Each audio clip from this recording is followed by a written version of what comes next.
A new icon placed between the copy and paste buttons allows for individual or group copying of construction and installation elements with the prior specification of a base point, for example, the intersection point of two lines on the underlay, end of the pipe run, or corner of a room.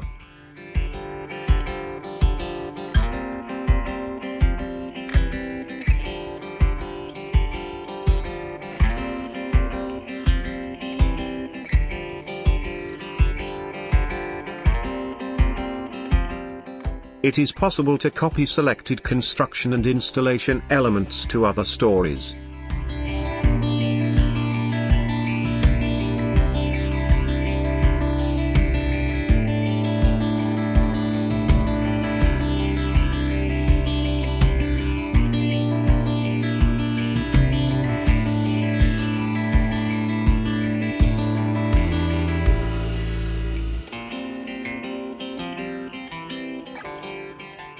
It is also possible to copy selected construction and installation elements between different projects.